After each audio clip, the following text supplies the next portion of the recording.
Okay, this works. Can you please take your seat so that we can continue our program? We're going to talk about agroecology practices and systems, and I want to move our mindset a little bit from this morning, where we've seen how many challenges there are with the use of pesticides. We've got quite some insight in what they do for harm to our health, but also to our public and common goods. We've also talked in the opening about what needs to happen, what kind of changes are needed, and Professor Heron quite clearly explained that we need to make a transformation, a systemic transformation. And now we are at a point that we actually can look at what that means.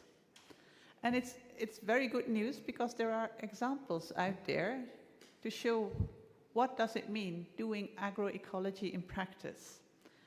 So we will be listening to two practical examples, both from East Africa. And we will also be listening to how organizations take up these examples and these initiatives and put them in a bigger program so that we can get a full transformation. And that's where I want to get our attention for now. In the interest of time, each of the speakers that we will have now will have about 10 minutes to present their case. And afterwards, we will not have a panel discussion, but after that we will move into the different breakout sessions. So I thank you for your understanding for that. So we will be listening first to Professor Khan, and he will present us the push-pull technology, which is for me a real good and practical example on how agroecology works, how a systemic approach to an agroecology system works. So the floor is yours. Thank you, Dr. Emma. Can I have this slide? To move the slide? Somebody should be in it. Yeah. Okay. Okay, so we can have the first slide. First of all, let me introduce myself. I am a principal scientist working with the International Rice Research Institute. International Center of Insect Physiology and Ecology. And before I was at International Rice Research Institute. And I had worked for 26 years now. And when Dr. Hans Heron was our DG, we started this program on the push-pull, and he was highly supportive of this program and helped me to come to where I am. And when he left and he started the BioVision Foundation, since then he has been funded the push-pull program, and we still have the funding from the push-pull, in addition to other funding agencies which are funding. Can I have the first slide?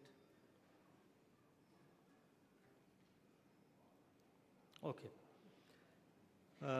As you see, the title is Push-Pull Technology for Food Security and Environmental Sustainability.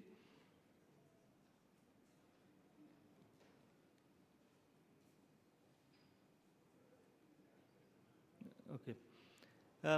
My work was on cereals, and it is still on cereals, because cereal is the main food for Africa.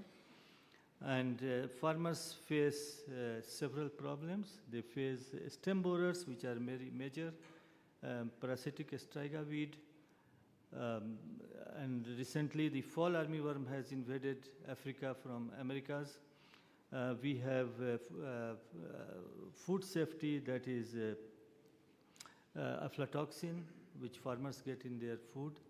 And then this climate change and poor soil fertility.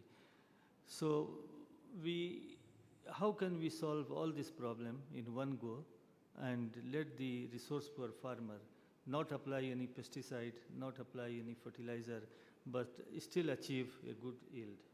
And that was the aim of developing this push-pull technology.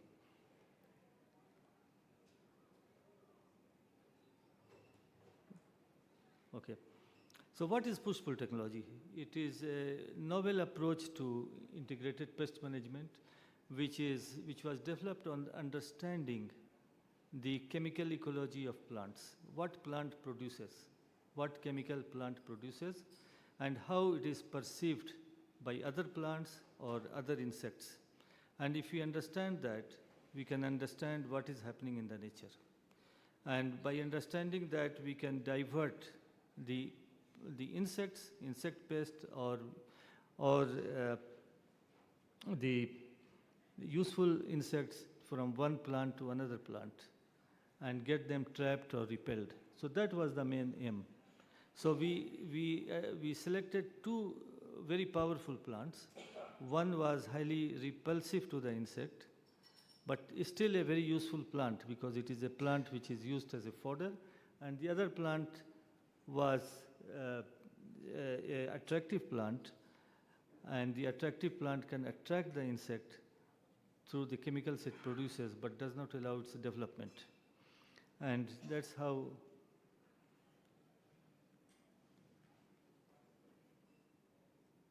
okay. This is how a push-pull field looks like, and there are two plants here.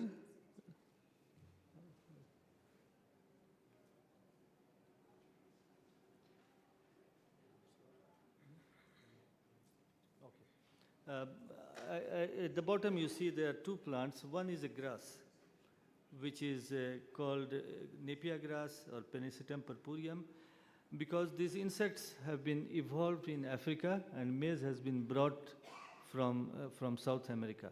So these insects still have very good association with the grasses. So they like to lay their egg more on the grasses, that we discovered, than the maize. So if you give a choice between maize or corn and the grasses receive more egg. But they are nutritionally poor and they don't allow the insect to develop into adulthood. So most of the insect which the eggs have laid has been died. The other plant is a legume, and it is a fodder legume which is called Desmodium. Desmodium is a very beneficial plant. It is a fodder for the cattle, so both of them are fodder. And it repels the insect. It produces the chemical which the insects don't like. And that's why they don't lay egg on the maize plant. But they are attracted on the plant which are planted at the border. They go and lay their egg.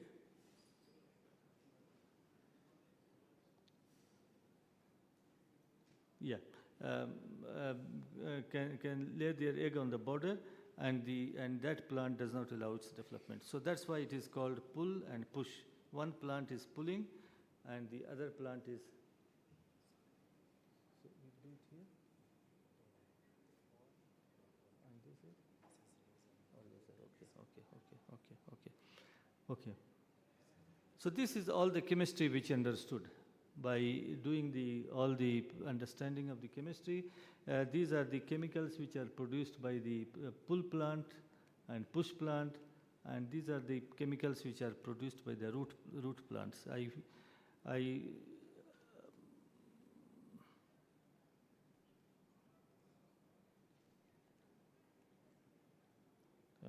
did not tell that the parasitic astraga weed is controlled by some of these chemicals which are produced by the. Something is happening. Okay. These are the root chemicals which control the parasitic astraga weed. So farmers don't have to apply any herbicide. These chemicals they kill the seeds which are in the soil. So, and we understand the whole chemistry now. And this is the farmer. When we started this technology in 1998, that was the first conventional push-pull. We call it now first generation push-pull. The farmer which had multiple problems of astraga and stem borer.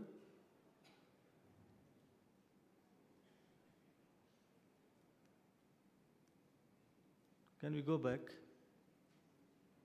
Yeah. Can transform the field just by planting two plants. One is intercrop, the other was on the periphery. Both the plants are perennial, and they provide the fodder for the year-round fodder for the farmer, and the farmer can increase the yield. As you see here, the yield has been increased 2 to 2.5 times, just by doing that and controlling two important pests. But also Desmodium, which is a legume, fixes nitrogen in the soil. So we took it to the farmers, and farmers liked it. They started planting it. This was the conventional push-pull. But later, there was the farmers faced a climate change, and we still had to adapt the push-pull, and we got funding from European Union, and also, of course, from BioVision to work on the further science of the new plants, which were more drought tolerant, and we developed a climate-adapted push-pull, and now we call it second generation push-pull, which we still have two plants, but we have two plants. One was a green leaf Desmodium and Bracharia at the border, and both of them were highly drought tolerant. And farmers had the same or better benefits. As you can see here, the yield increase was much higher here as compared to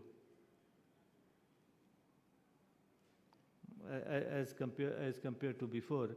But the farmers also got enough fodder from both the plants and used it to rear the livestock. Many of them had cattle, and many of them had dairy cows and dairy goats, and they had more milk in the household. So they combined the farming and reduced the pest problem, but used these plants, the companion plants, to feed their cattle and have milk in the household.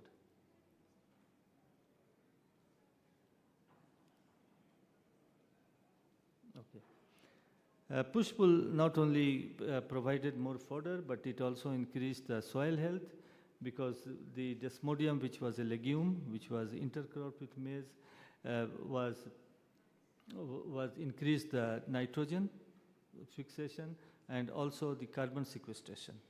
So this work we are still doing with Cornell University and trying to publish it, which shows that just by planting the two plants with the maize, we are improving the soil.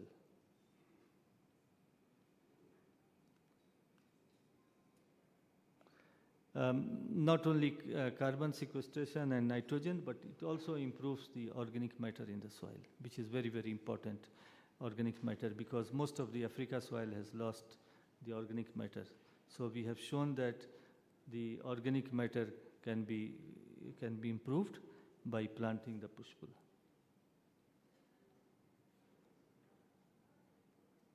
Food safety is very important. As you see here, aflatoxin. Most of the farmers are eating maize, which is full of aflatoxin, and that lot of maize which is sold in the market has aflatoxin. Not only that, sometimes they feed it to the cattle, and aflatoxin comes through the milk. And we have shown that if the maize is planted in the push-pull, it reduces the stem borers and other chewing insects which feed on the cob, and it reduces aflatoxin infection significantly. The other most recent pest which invaded Africa in 2016 is fall armyworm. As you see this larva there, and it shreds the leaf and feeds also on the cob. And this is the most damaging pest which Africa has ever seen, and if nothing is done, it is going to put hundreds of millions of people in hunger in Africa. But we accidentally found that the push-pull, as you see here, the farmer on the top, he did not plant the push-pull. All his maize was robbed by fall armyworm, and when he planted there, his maize was saved from the fall armyworm. And this is the fall armyworm infestation on the maize, crop which was under push-pull and without push-pull. The red one is without push-pull and this is with push-pull, and you can see how much it's saving against this pest. So what push-pull is doing? It is controlling the stem borer, parasitic astraga weed, fodder and milk production. It is improving. It is climate change adaptation because we adapted it to climate change. Soil fertility improvement, aflatoxin control, and fall armyworm. So one technology can do several things. If you understand what the plants do and what chemicals they produce and how plants interact with the other plants. And this is all it can do. It can control the pest. It can increase the yield. It can increase the fodder production. It can improve the soil. It can prevent the biodiversity because there is no pesticide being used. And it fulfills several sustainable development goals. It does not do all the 17, but it does at least 7 or 8 development goals. And the technology was mentioned by, in the United Nations by UN General Assembly, that this is a technology which the Africa should be using to increase the production sustainably. So push-pull had a special mention in UN General Assembly. So there are 350 million farmers who are suffering from striga weed, stem borers, climate change, fall armyworm, and if one technology can be used, they can get rid of many of these problems. And it was originally developed for maize, but now we are using it with sorghum, sugarcane, millet, and rice. And we are also conducting further research to bring this technology to cotton, coffee, and several horticultural crops, so that one concept can be used to several crops. We are trying to disseminate the technology in different ways, and we are using from the print material to TV, radio, farmer-to-farmer dissemination, to see that which one works better in which community.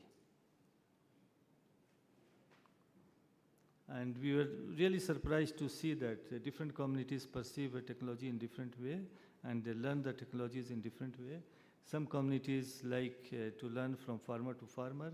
Other communities like to learn through radio or mass media or through printed material. So by understanding this, that how people or farmers learn about the technologies, we can use the fund in the right way to see that how this can be used, this can be disseminated in the right way. So now we are working in 11 countries. We have 8 here, but we have 11 countries. But I'm finishing. Yes. And there are 2 statements which is very important for this technology. M.S. Swaminathan said that push-pull technology, which is based on ecological principles, is the future for evergreen revolution. And he said that not only in Africa, but it can be also used outside Africa. The other quote is from Dr. Hans Herren, who is also World Food Prize laureate, and he sees it a technology which can be used also in a way, for sustainable agriculture for Africa. Thank you very much.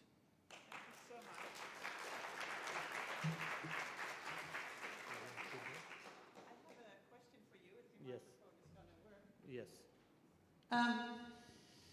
Thank you so much. I think this was a very, very interesting example of how a real refined system actually can support farmers and the environment, and yet it looks so simple. My question would be, do you have an estimation of how many farmers now are using this technology? We recently had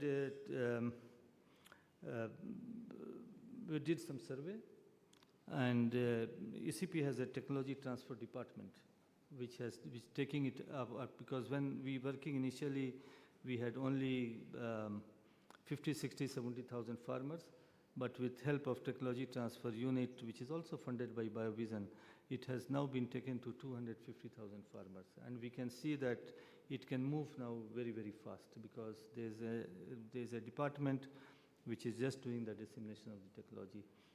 Whereas my group was more involved in the research, and we are still doing the research, but we will have a department which will be doing dissemination. They have reached 11 countries, and now they are reaching West Africa to see how it can be dissemination. So we see that in next 2 to 3 years, we might be reaching probably 1 million farmers. Right, so Yeah. we talk about 250,000 farmers, right? 250,000 farmers, right. You also showed us that there are 350 million in They Sub-Saharan need Africa. they need the technology. Yeah. They need the technology. So what does it need else then? I mean, the dissemination department of ICT is important. it Maybe it needs something it is probably the governments. The national governments can do, because now we are working more with the governments. And taking the support of the government, how can they integrate into their extension system? And we had very good lesson from Ethiopia and Rwanda, which they are trying to integrate into their national program. And with that, we hope that it can reach many more farmers. Okay, Yeah, thank you. yeah. Thank you so much. Yeah. Maybe we can give one more round of applause for Professor Khan. Okay. I'll go and sit there because there's no panel discussion. Exactly. Yeah, thank you. So what we're going to do now is look into what some governments or intergovernmental organizations actually do to take up this idea and how to spread agroecology further.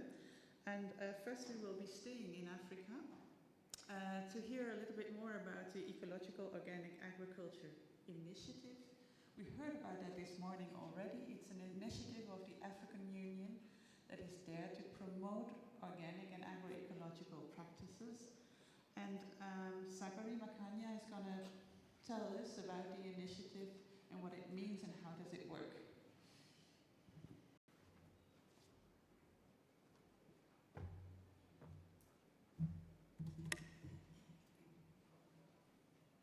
Okay. Good afternoon. Hey, you are sleeping. Good afternoon. Yes. I am being given a very short time, so I'm going to take a.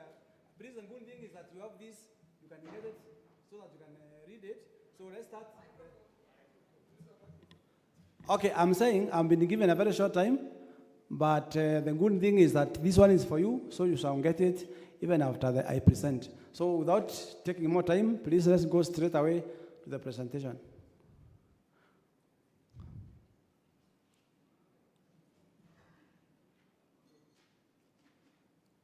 Now, this presentation is about ecological organic agriculture. It's a decision which was made by heads of government in Africa. Let's move fast. Whoever is there.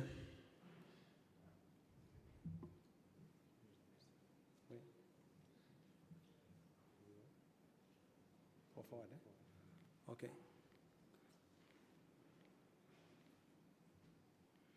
Now, my presentation has about 9 sections, so there are about 9. One of them is about the decision by the heads of state, the efforts to implement the decision, the framework and the footprints of EOA, the current status of EOA, the key achievements of EOA, also we shall also see some important graphs, what I'm calling EOA in action, then the key challenges in the implementation of the same, and then the contact people, and then also the acknowledgement and the special thanks. Now, that is a decision. This is an initiative which you can even see the reference of the decision there. And particularly, it was to address the challenges facing farmers in agriculture. So it's a very, very important issue because it was discussed by heads of government, and then a decision was made. Now, what was the decision? that is actually, you can see that is actually the original decision which was made. First of all, they noted that organic agriculture is an issue. Then they expressed concern. They also requested, they made some requests. One of them to the new, that is NEPAD, so that actions can be taken. And then there was also a call for support by international communities to support. There are also a need to report what is happening. So this one is being done, and I'll walk you what happened after this decision was made. So, first of all, there was a workshop which was held in May 2011 at a place called Sakidep Kenya Thika. It was organized by Peram Kenya in collaboration with other key stakeholders. Now, who are these key stakeholders? We have Africa Union, that was Dr. Sarah Orembo. We have Dr. David Amdavi from BVAT. We have ISD, the late Sue Edwards. We have Mr. Ngoe Mutura from Sakidep Kenya. Nogam. We have also Kwan, National Coordinator, Mr. Kiari, Toam, Jordan Gama. So these are the people here. When you hear about UA, these are, I would say, the people who came together and then they formed that decision. I want to move very fast. First of all, just to understand the concepts about TOA is a very broad term. It also comprises many like organic farming, sustainable ecological agriculture, biointensive agriculture, permaculture, ecological farming, biodynamic agriculture, and agroecology. So all these are what you call ecological organic agriculture. I don't want to go to read every point, but the framework. I just want to talk about the framework because we have a very rough framework yes, this is the framework. We can see the vision. I don't want to read one by one. The mission, we have a mission there, then we have the goal.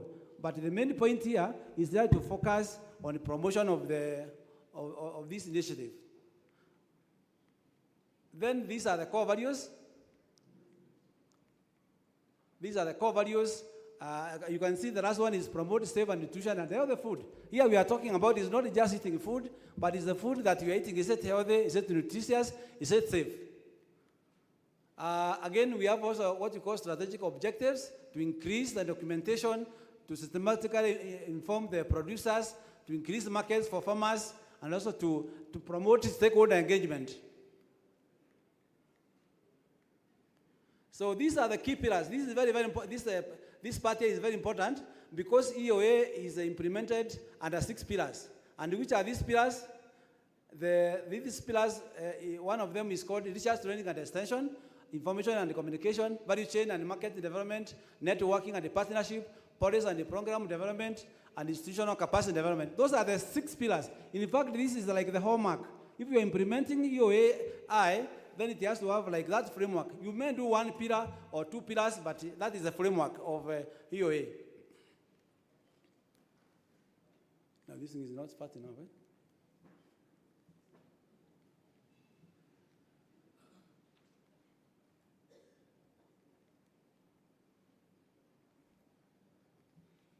Can somebody use, can you go faster than me, the one who has the computer? Okay.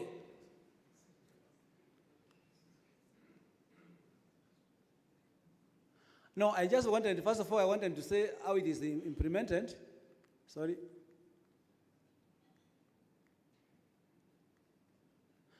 First of all, the way EOA is implemented and the frameworks.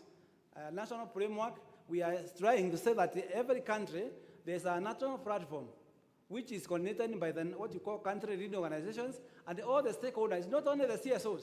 Here we include the government ministries, we include the research institutions, we include academic institutions like the universities, and then there's also a national coordinating committee, and then there's also the chair, mainly from the Minister of Agriculture, and then this can also be from the CSO, but really we want the chair, the design is that the chair should come from the Minister of Agriculture. Then we also have a regional structure where we have the most stakeholders again. It's not just only the CSOs, but all the stakeholders.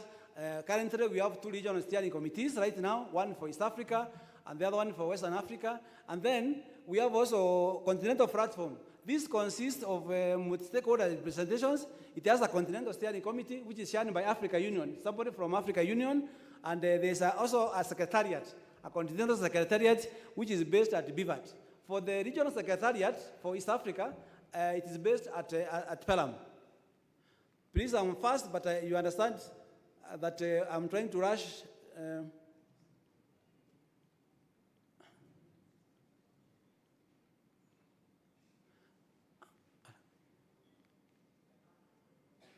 So these are, I think, why focus. This is just an explanation. Why do you focus on this multi-land platform? We want to engagement with the farmer level. We want to promote networking. We want to build on building best practices, in scaling out best practices. That's why we are doing it.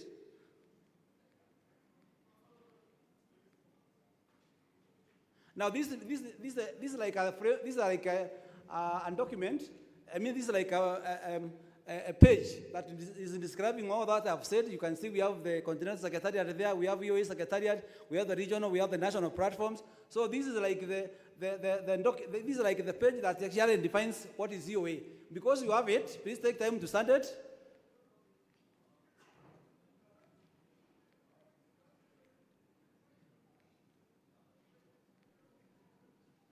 Am I moving there? That's good. Okay, these are the delivery approaches.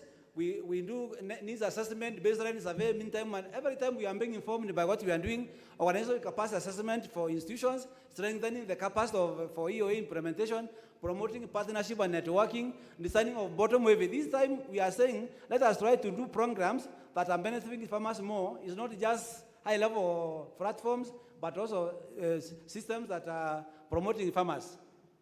Then, again, promoting land and exchange visits and exposure visits. That is very, very important, particularly for farmers.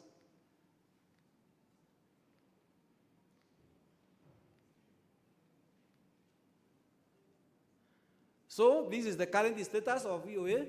We have participating countries. Please listen very carefully. In Eastern Africa, we have Kenya and Uganda. These are supported by a funding partner called Swedish Society for Nature Conservation. In Eastern Africa, we also have Kenya, Uganda, Tanzania, and Rwanda, and Ethiopia. These are supported by SDC. And then we have Western Africa, supported by, in Nigeria, Senegal, Benin, and Mali. They are supported by SDC. Now, the financial support is supported by 3 donors. One of them is SDC. The other one is CIDA, through the CIDA support. Then Africa Union, because they also support. Now, we have also 2 organizations. We call them lead coordinating organizations. We have Vision Africa Trust. They are also hosting the EOA Secretariat, Continental Secretariat. Then we have Peram Kenya, who are hosting the EOA Regional Secretariat. We also host the coordinator. Even BVAT also hosts the Secretariat for the Continental Secretariat. Now, in a nutshell, this is where EOA is being rolled out. You can see the 9 countries. And those are the lead. These are what you call country lead organizations. In Kenya, you can see in Kenya, we have Senegal, we have Mali. All these in the 9 countries, these are the countries. Rwanda is the newest. As you can see, we have Rwanda Organic Movement. They are the ones who are hosting the same. I'm about to finish. I'm also pleading with the one controlling time to see I'm frustrated. Key achievements, institutional achievement, we have, there are many. Actually, we have many achievements at the national level, regional level. We also have at the continental level. But we have structures now. We have structures where EOA is operating.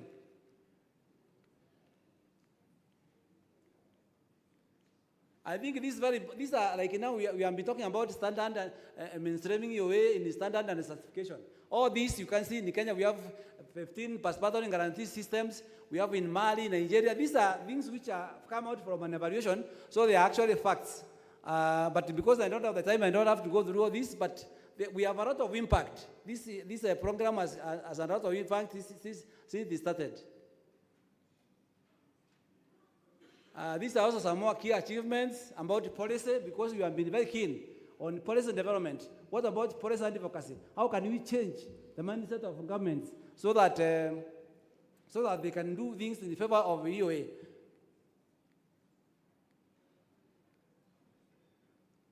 Now, these are also the... This thing is... Now, these are the key highlights. I don't have time to read them, but as you can see, there are very many. So this is part 1. There is also... So there are many. We even have what you call organic champions. Please allow me to introduce you because we have 3 organic champions who are in this. 2 of them are in this. One of the key outputs is that we have organic champions, people who have been recognized as champions, and I would like to ask them so that they can stand and then we see them. Please, they have the champions. Where are our champions? We have those 2. That's Dr. Joroge, and you can see there Dr. Matima. Please do it around and do it around and do it around. These people need yes.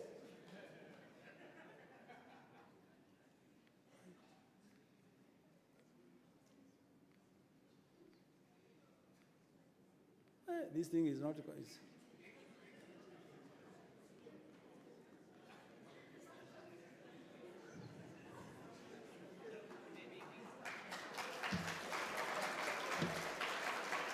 Now, I had, before I sit down, because I had 3 parting shots. 3 parting shots. One shot that I want to leave with you is that when you start something, don't use a road. You go through the bush so that people can follow you, they can follow the trials. That's what we have done in EOA, because this is the first initiative of its kind, and we have gone through, and you see now there are footprints. So that is 1. Number 2, the second shot, is that if you are here, what we are doing in EOA High is that you are trying to implement the ends of state decision. What are you doing about it? What are you doing about it? The third parting shot is that when we come to you, please, if you are here, maybe you are an individual, you are a funding partner, or you are an organization, for me is to call upon everybody to make sure that we implement this decision by ends of state, and it is for the benefit of smallholder farmers, particularly those who are rolling out organic agriculture. Thank you very much.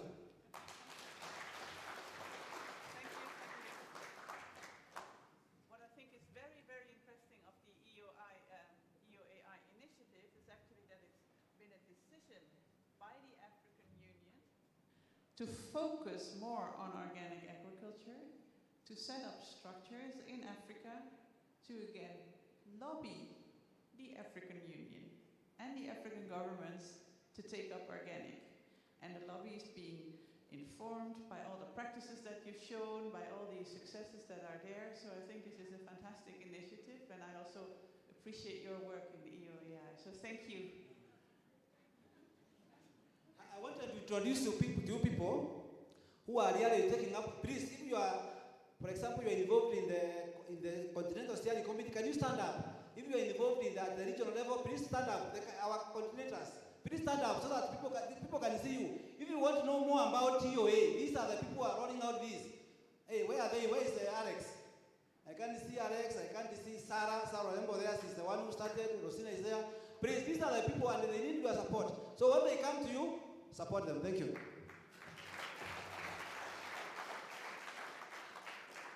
So thank you again for showing us the initiative of the African Union to promote organic agriculture in Africa. There's also an initiative of the German government to help promoting organic agriculture in Africa. And the means for that are so-called knowledge platforms. And we're very pleased to have our colleague from Germany here, Ms. Dorit van Beenheim. She will tell us about the setup of those platforms. Please go ahead.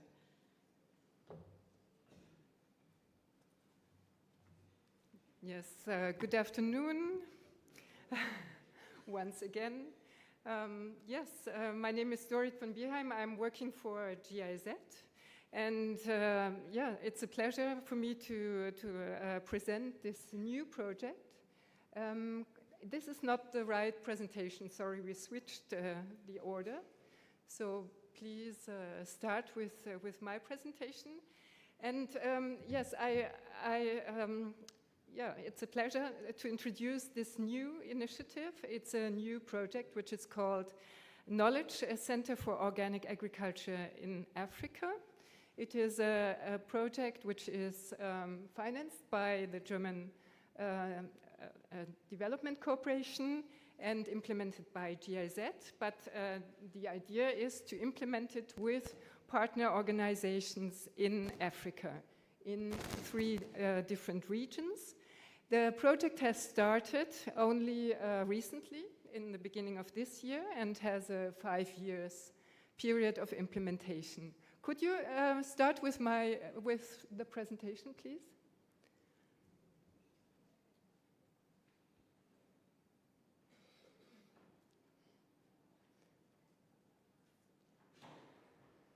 That's it. Thank you very much. Yes, are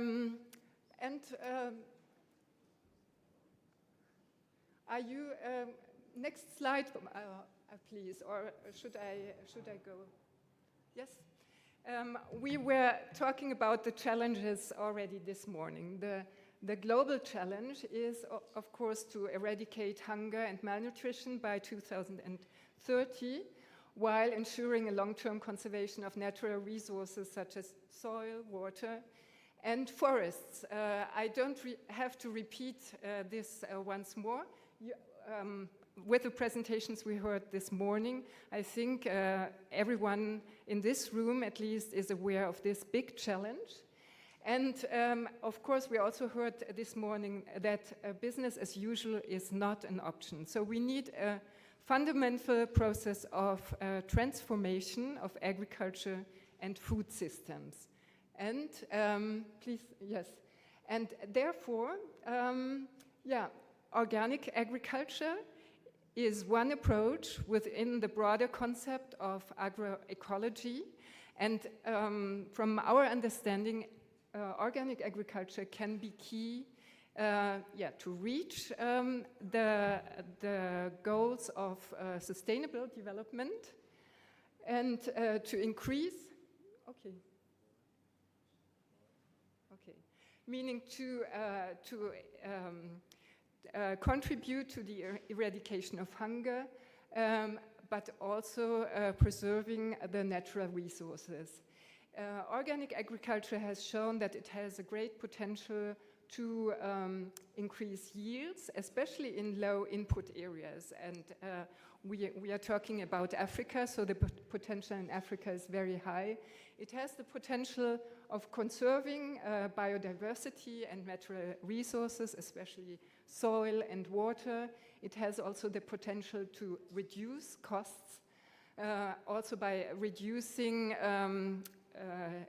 external inputs and withdraw from synthetic pesticides. It has really a potential to contribute to long-term sustainable development in agriculture. And it can combine the intensification, increase of productivity with a conservation of natural resources.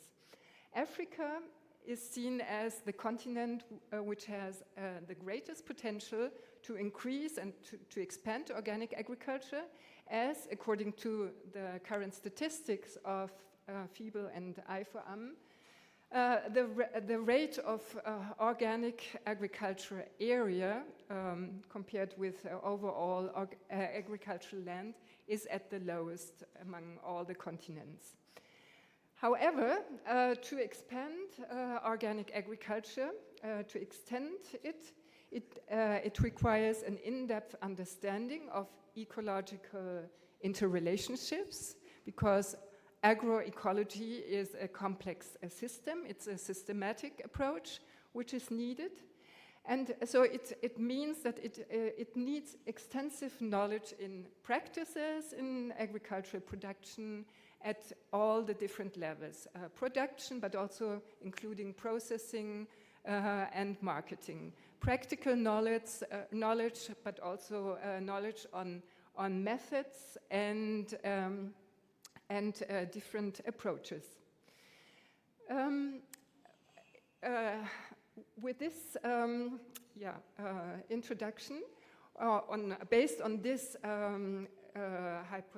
hypothesis and analysis, this new project had been started, the Knowledge Center for Organic Agriculture in Africa, which has as objective to implement knowledge hubs as an innovative strategy to promote organic agriculture in the different regions. And this should be reached by 3 fields of action, 3 pillars. The first pillar would be preparing of knowledge. We know that knowledge, valuable knowledge, is available.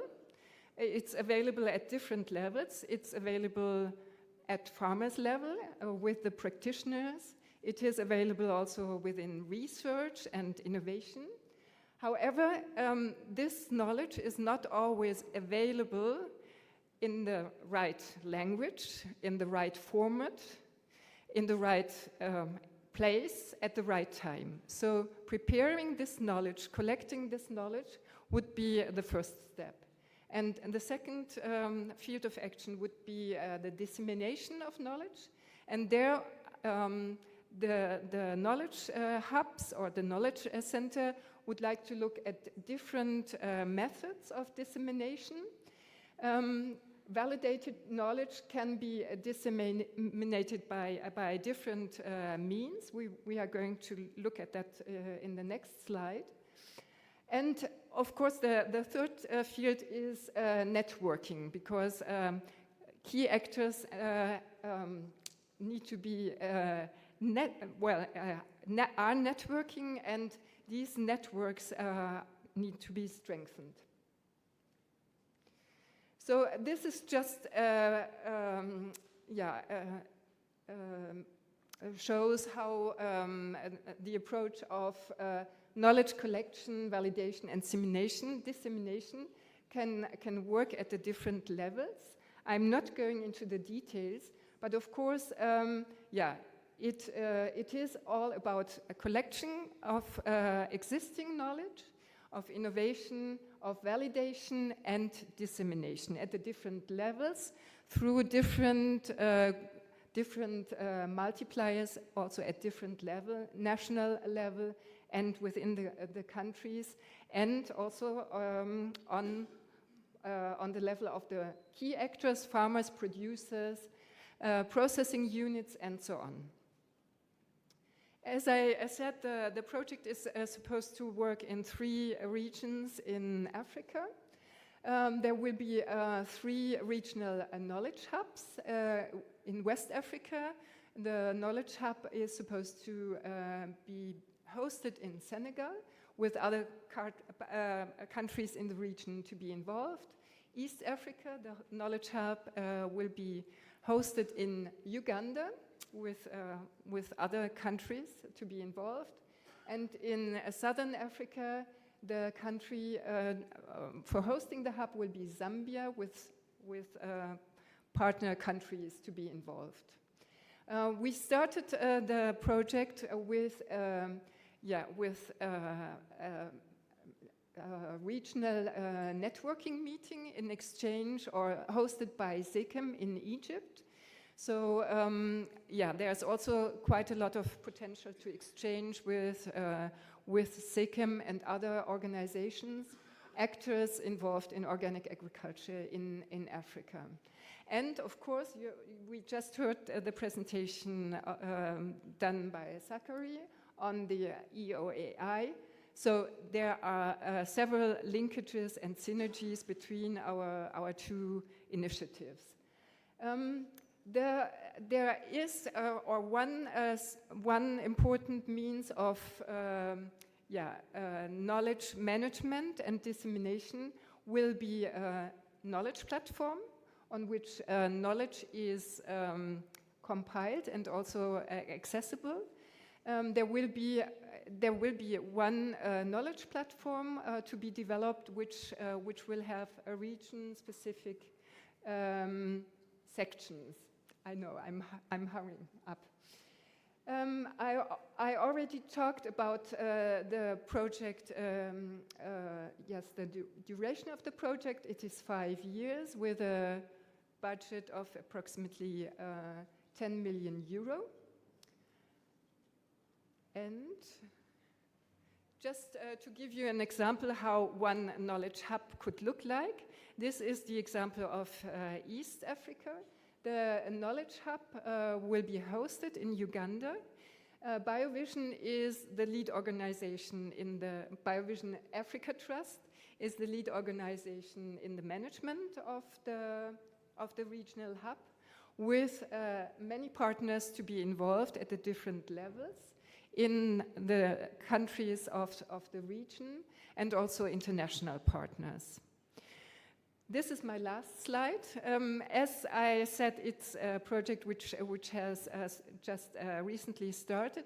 This is a great opportunity to share this information with you. And as we are talking about networking and knowledge management, that needs, of course, the exchange with many partners. This has already started here, and I hope there will be many other opportunities to exchange with you and continue in efficient knowledge management on organic agriculture. Thank you. Thank you so much. Please give a hand to it. I have one question for you, because you say the project is quite a big project and it also has a lot of ambitions, and it will end at some point. What is your vision? What is happening after that? And can you help us with that? Yes, already in the project design, it was meant that this project will be implemented with or by African partner organizations. That's why in the preparation period, actually, there had been a large call for proposals. So this information has been spread, and of course, looking at the management structure of the hub, I showed you the example of East Africa. And the management of the hub will be in the hands of African partner organizations. So that is the vision, and the objective that these knowledge hubs will continue after the end of the project, definitely. Thank you. So really by anchoring them here in the continent, that's your way to take care of sustainability. From the beginning. Thank you very much. Thank you also the German government for this initiative. One more hand for Dorit, please. Thank you.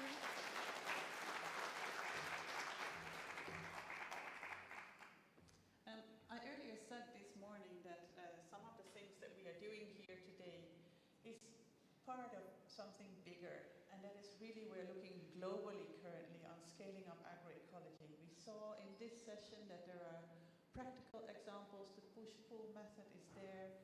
We can use that, we can replicate that.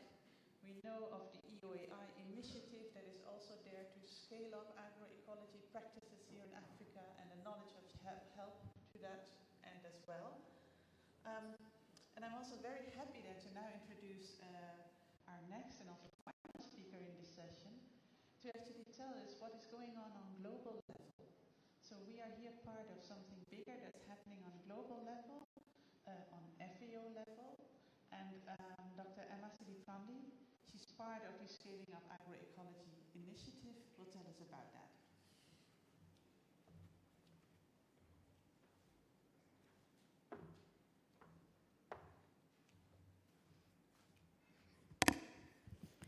Thank you, Luis. Thank you, all the organizers, for inviting me to be here. It's a pleasure. It's my first time in Kenya, and it's really a big start to have this audience so involved in agroecology and in transformation in agriculture.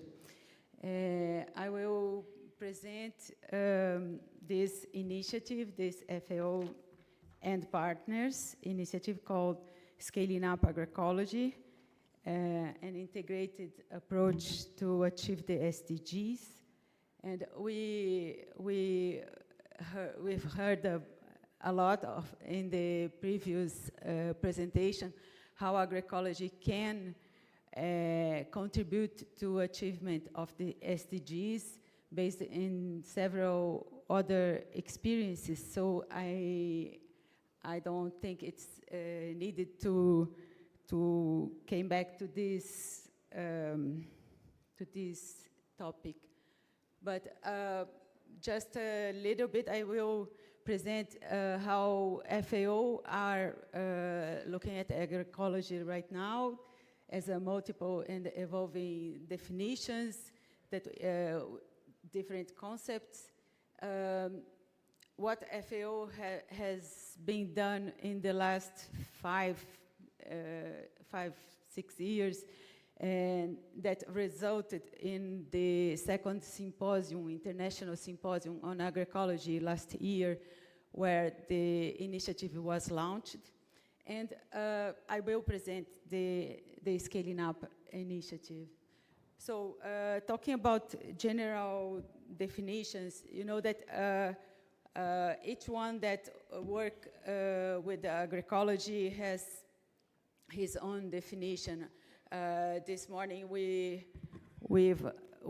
heard about how different constituencies think about organic, permaculture, ecological, biological, etc. I like it very much the way that Dr. Herring presented this global idea of sustainable agriculture and agroecology as one of these approaches.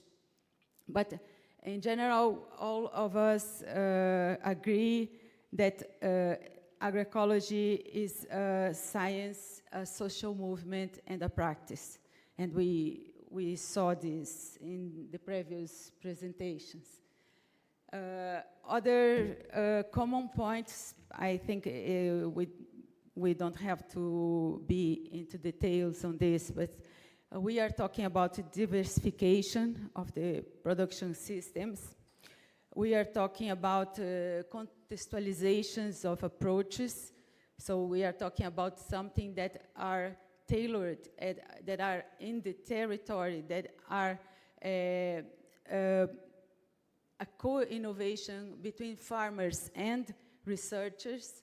We are talking about something that respects the food heritage and culture of each region or territory, as I said. We are talking about knowledge sharing. We create opportunities for women and youth, and a decentralized and territorial approach. This is the idea we all are talking about. FAO has developed these 10 elements of agroecology that was presented also by other speakers, and I will not go into details, but this is like a general guide that what are we talking about when we talk about agroecology and when we talk about, well, transition to agroecological new systems. We are talking about all these elements and all these elements in an integrated way. In that idea that agroecology contributes to leaving no one behind by addressing the agricultural sustainability challenge in an integrated and holistic way. Well, FAO, as you know, FAO was not working in agroecology for many, many years, but FAO realized that agroecology was already being done by farmers, practitioners, NGOs, researchers, academic people, and all around the world. And at a certain point, there were a pressure to be a space for all that people to come together and influence what FAO was doing. So in 2014, we had this first international seminar, Agroecology for Food Security and Nutrition, and it was the first time that officially agroecology entered FAO program. And from that point, we discussed a bigger process to promote this discussion all around the world. And 7 regional seminars were held in different parts. And in 2018, we had the second international seminar, Scaling Up Agroecology to Achieve the SDGs. This seminar is not, and the results in the Scaling Up Agroecology, the results of the seminar are not a product from FAO, by FAO, if I can say. It's a global discussion, is a result of these multi-stakeholders consultations, and it was after presented to FAO governing bodies, and it was approved by them, and now the Scaling Up Agroecology initiative is officially an initiative not only from FAO, but it is part of a joint effort with other UN partners, UN organizations such as UNEP, UNDP, WHO, CBD, World Food Programme, IFAD, and others.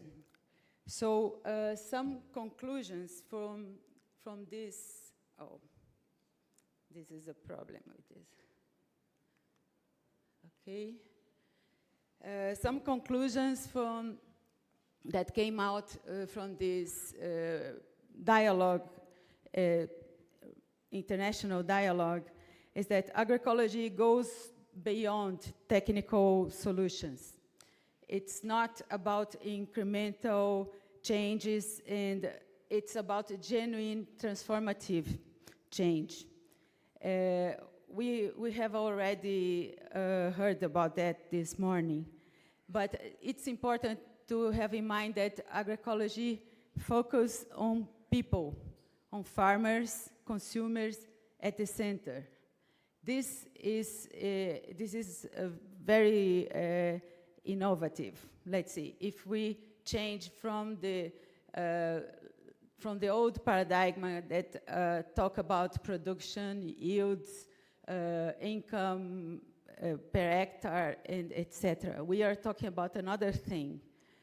Agroecology takes a system approach to tackle the root causes of poverty and food insecurity in unsustainable practices.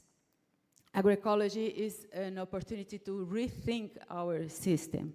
So we really think that this is a big change in FAO perspective, and we are trying to make it real in the next years. This is one of the tools that we have to work right now. We have this web page that we call Agroecology Knowledge Hub, where we have a database, we have a agroecology Lex, people from government, civil society organizations, representatives, farmers' representatives, they can find programs, policies, different projects on agroecology all around the world. We have news, we have a repository of publications, articles, courses, etc. The idea is this hub is not to show what FAO are doing on agroecology. This hub is something to be used by the multi-stakeholders that we are working with to show what they are doing and to exchange their information. We have also a monthly newsletter that we would like to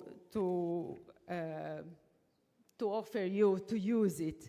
The newsletter is with the same idea, to circulate information, to put the new things available for everyone. We are also developing this global knowledge product that is a tool to produce global and harmonized evidence, information, data, analysis on the multidimensional performance of agroecological systems in order to inform policy making and support the process to transition to agroecology. This is like a matrix that we will use to characterize agroecological systems, and we could compare different systems in different parts of the world, in different levels, and we can also, with time to time, we can have an assessment of the performance of these systems. So this is the tool are organized in three steps. One is the context description. Second one is the characterization of the agroecological transition in each farm or each experience. And the third phase will be the characterizations of the performance. And we will have another, in the breakout session 3, we will have some examples of how these tools are being or will be used by 2 different countries that we are starting to work with, Senegal and Kenya. Talking about the Scaling Up Agroecology Initiative, I have, well, the idea is to have a main guide to support national transition processes through policies and technical capacity, to build some synergies, to work with synergies among countries. It's a framework for concerted action with not only with UN partners, as I said, but also with all kinds of partners. This is not only an UN initiative. This should be something formed by governments, civil society, researchers, etc., and producers, of course. The idea is to build alliance among different stakeholders, and we will try to have some countries, we are decided to work with some countries gradually. The Scaling Up Agroecology Initiative is very, very similar to the previous presentations from the EO and the GIZ initiative. We will work with knowledge and innovation, policy processes, and building connections. And we decided to work with 5 key actions. First of all, strengthening the central role of family farmers and their organizations, and as salvaguarding and utilizing the natural resources. Foster experience of knowledge sharing, collaborative research and innovation. Promote markets for agroecology in the sense that all the others initiatives also talked about. Review institutional policy, legal and financial frameworks to promote agroecology transitions for sustainable food systems, because there are still a lot of blocks in these areas. and take agroecology based on territorial processes. This is important to us. And just to mention, because it's not, we don't have time to develop right now, the 3 countries that we started to work with in these next 2 years will be Senegal, Mexico, and India. In India, we decided to work especially with the state of Andhra Pradesh, where the zero budget natural farming program is already in place. The idea is to work with countries that showed, manifested, required FAO to support them on the creation of a national plan on agroecology, as these three countries have done. But also we will work on demand in the idea that other countries that want to scale up, that wants to work in this direction, we can join forces and help them to scale up agroecology. We don't have yet a clear budget, and this is part of our work this year, because we are working with the other UN partners exactly to sensitize them that we need a clear budget to put in place all these activities, because we are receiving a lot of demands from other countries to develop actions on agroecology.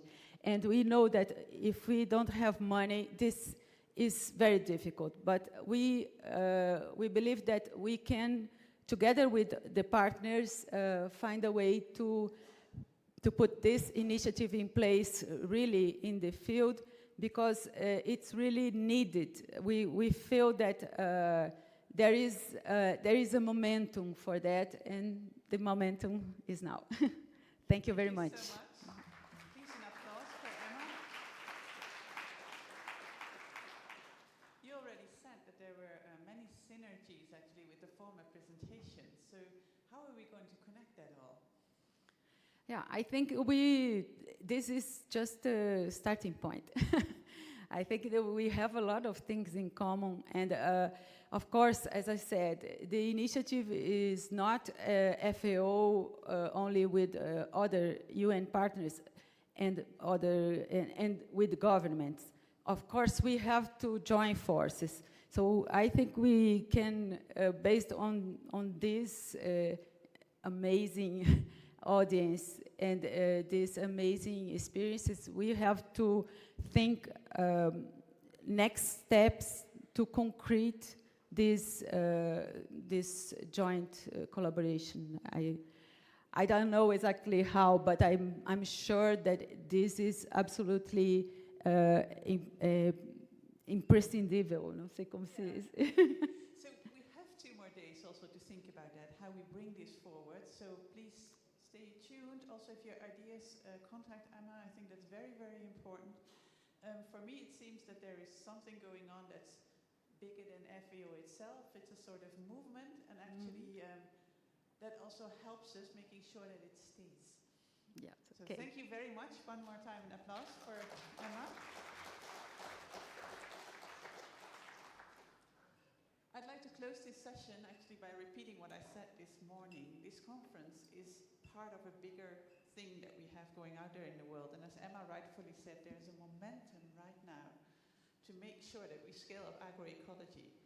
And we can do that, all of us, by working together, by making sure that others hear of this initiative as well. Because while we have a great deal of brain capacity here in the room, there's also a lot of brain capacity out there of people that do not yet know all the potential of this new movement. So please help in that also and be part of it. With that, I do want to end this session, and actually I wanted to give over to Sylvia for the logistics of the rest of the day.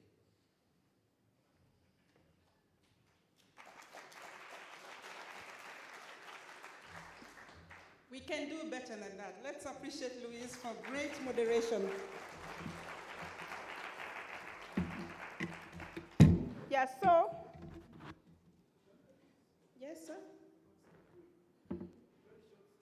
Yes.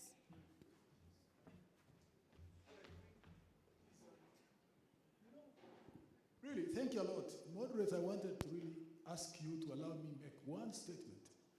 We have been talking about conservation, agroecology, everything. Nobody has mentioned anything about environmental conservation, pollution, and poverty. Poverty came in a bit, but environment, degradation, pollution, e-waste, etc. in the third world developing countries is a major, major problem which has a big omission, and I'd like us to think along that side, please. Thank you very much, Prof. All right, actually, Prof, you may want to go to Dr. Dacio Gada's session. I think that's one of the things that she's going to be speaking about. So this afternoon we have 4 breakout or parallel sessions. And I just want to draw your attention so you can select the one you want to go to wisely. Number 1 is on the impact of synthetic inputs. We have a session that is going to be headlined by Dr. Dacia Ogada, the Assistant Director of Africa Programs. And I think she did give a pitch about her session, but I want to just emphasize that it is going to be in Samburu, which is right here on my right. This room here on my right. Ivory? Samburu. I think this is Samburu, and this is Ivory. Then we have Professor Tyrone Hayes. He's going to be also speaking at Ivory. Ivory is up on the hill, up there. Then we have Ms. Venantia Wambua, the project manager of EOA. She'll also be speaking right here in the room that will be on our left. It's called Savo. One of the two is Savo, I'm getting confused. But finally, we have Dr. Judy Kamen, who will be talking a little more about the impact of genetic engineering and GMOs, together with one of her students, Irina, okay, that word I cannot get, but they'll be in Bougainville. So I want you to just look at your program as you make a selection of the choices that you're going to make. So I would like to say that in the interest of time, we would have tea for maybe another 15 minutes or so, and then you just go directly to the session that you'd like to be in. So immediately after the tea, in 15 to 20 minutes, make your way to whichever room. For those of you who are in this room, I'd like you to take everything that you have with you, because we are about to break down the room, and we don't want anybody to lose anything.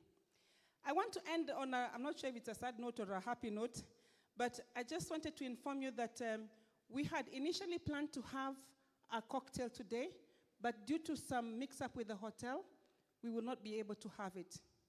But I promise you, we'll make up for it tomorrow at the gala dinner. So that means that you will have a free evening today, and the plans to have a drink together have fallen through. But I do hope still that you will find time to go and meet your friends and just have a good time. So the clock is ticking now. You have your tea. The tea is being served in the corridor here and just outside here. After 20 minutes, please go into your breakout session and start the session. All the best. And for the record, the session tomorrow starts at 8:30 for 8:30 American time.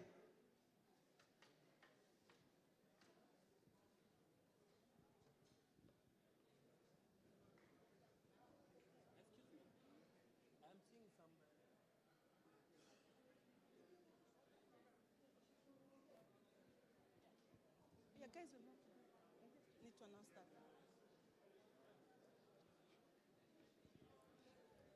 Excuse me, an important announcement. Can I have your attention, please? An important announcement. Can I please have your attention? Hello? So we had, I just wanted to say that our bags arrived a little late today.